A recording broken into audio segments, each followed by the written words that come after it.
একটা ব্যক্তি সে বুঝতে পারে সে পাপ করলে ভালো থাকতে পারে না, সে চায় সে আর পাপ করবে না, সে চায় আল্লাহর পথে যেতে, সে চায় 5 ওয়াক্ত নামাজ পড়তে, সে চায় ভালো মানুষের মতো থাকতে, সে একটু শান্তি চায়, সে তার অগোছালো জীবন থেকে বের হতে চায়, সে যে পাপ করে সবকিছু বাদ দিতে চায়, কিন্তু এরপরও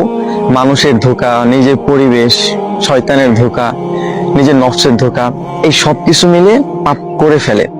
জানেন, এরকম অনেক ব্যক্তি আছে যারা এই অবস্থার মধ্যে আছে যে সে পাপ করতে চায় না, সে পাপের মধ্যে যেতে চায় না, কিন্তু এরপরও নফসের ধোঁকা, শয়তানের ধোঁকা, আজে বাজে মানুষদের সাথে মিশে বিভিন্ন ধোঁকায় পড়া, এই সবকিছুর কারণে সে পাপ করে ফেলে, সে ভুল করে ফেলে। কিন্তু একটা মানুষ সে যখন ভুল করবে,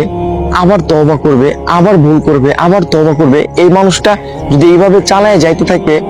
এবং একটা সময় গিয়ে হয়তো আল্লাহ তাআলা চাইলে সে একদম পাপ থেকে মুক্ত হয়ে যাবে, সে একদম ভালো হয়ে যাবে, একটা সময় সে একদম পাপ ছেড়ে দিবে। একটা মানুষ সে পাপ করতেছে,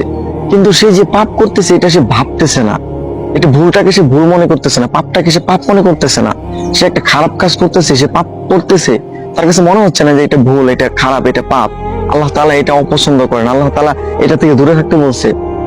এই মানুষটা যদি পাপ করার সাথে সাথে এইরকম চিন্তা করে আর মাফ না চায়, তাহলে এই মানুষটাই মূলত পাপের কারণে ধ্বংস হয়। এই ধরনের মানুষ, হ্যাঁ, এই ধরনের মানুষের মূলত পাপের কারণে ধ্বংস হয়। কিন্তু যেই মানুষগুলা পাপ করে আবার আল্লাহ তাআলার কাছে মাফ চায়, সে পাপের জন্য তওবা করে, সে আল্লাহ তাআলার দিকে ফিরে যেতে চায়, এই ধরনের মানুষ ইনশাআল্লাহ একটা সময় গিয়ে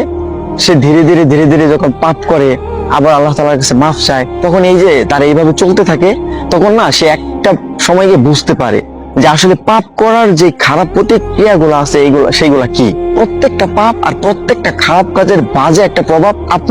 আপনার জীবনের উপর পড়বেই পড়বে। সুতরাং আপনি পাপ করতেছেন, আপনি ভুল করতেছেন, আপনি ভালো হতে চাচ্ছেন,